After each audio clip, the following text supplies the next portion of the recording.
When people talk about the next coaster to come to Kings Island and fill the land that Vortex used to sit on, many coaster types will populate the discussion. Some you're bound to see are mock launch coasters, mock extreme spinners, and B&M's new surf coasters. However, I think that there is a type of coaster that could fill this land that needs to be talked about more, and I think could be a great candidate for Kings Island. That coaster is the S&S Fourth Dimension Coaster. Today, we're going to look at 5 reasons why this type of coaster should come to Kings Island, and 5 reasons why it shouldn't. Let's get right into the video.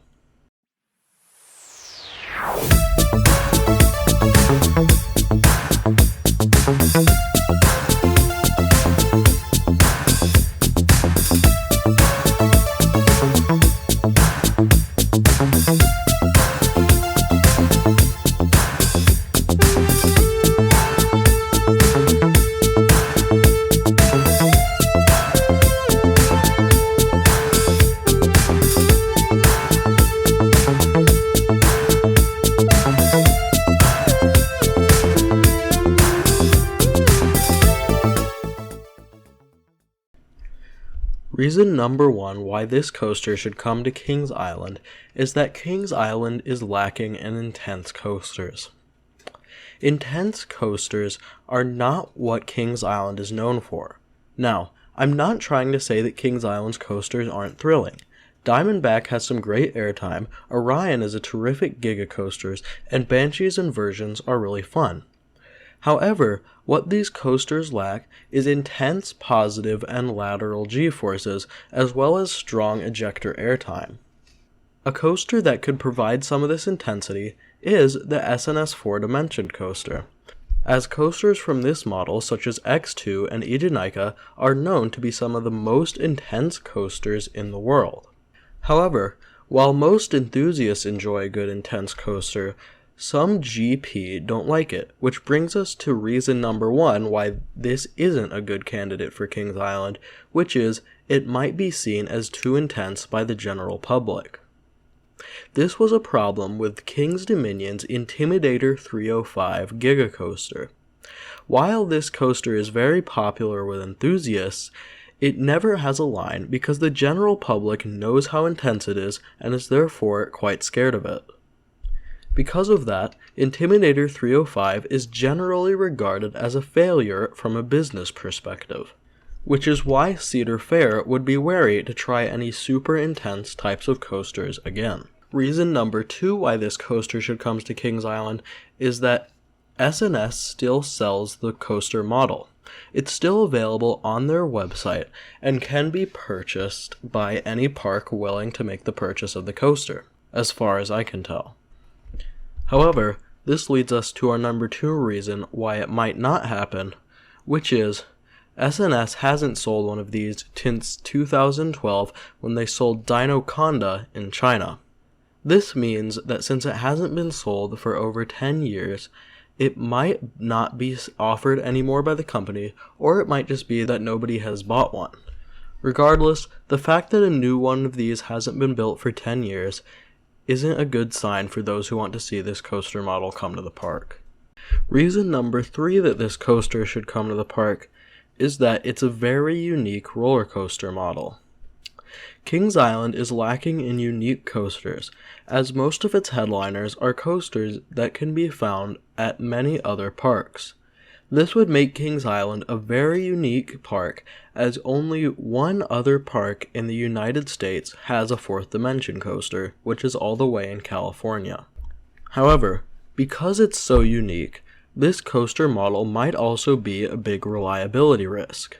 Six Flags Magic Mountain has trouble with X2, and it had so much trouble with the original X that it had to reboot it into X2 with help from S&S, although that was an aero design, and S&S has mostly honed the design of S&S's new 4th Dimension coasters that the new ones like Eejanaika and Dinoconda I've heard are pretty good reliability, although there still is always a risk behind having a coaster that's pretty much one of a kind.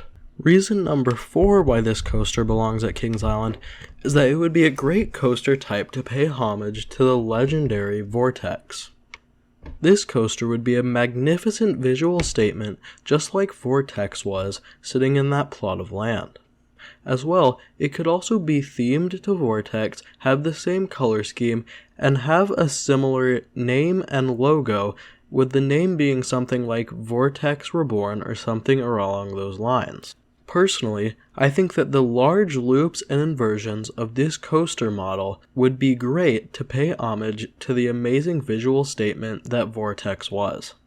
Reason number 4 that this coaster might not be coming to Kings Island is that Kings Island needs launch coasters. Many people would say that this plot of land is much better suited for a launch coaster such as one built by Mach or Intamin. It is true that Kings Island is very lacking in the launch coaster department, and I could definitely see a launch coaster being built in this plot of land.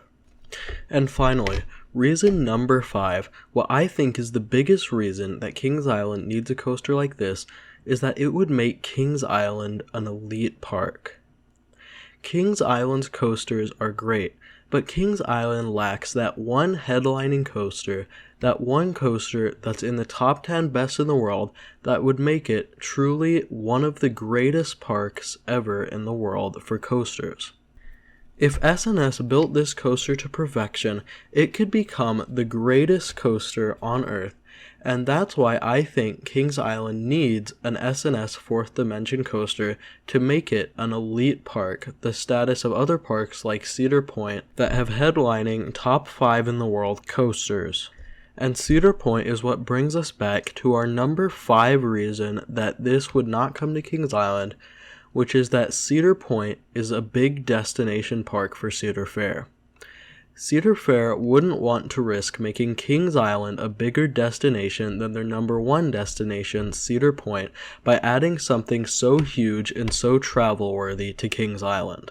Favoring Cedar Point and their other big parks have been Cedar Fair's huge business strategy for a long time.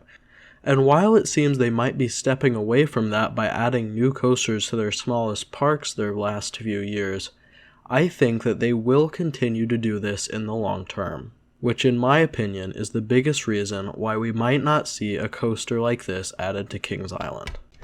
Thanks guys for watching. If you enjoyed the video, make sure to leave a like as it helps me out quite a bit with the YouTube algorithm. If you enjoyed this content, make sure to subscribe to get more coaster content just like this, and leave a comment about what you think should come to Kings Island next. As always, thanks for watching. ZZ Coasters, signing off.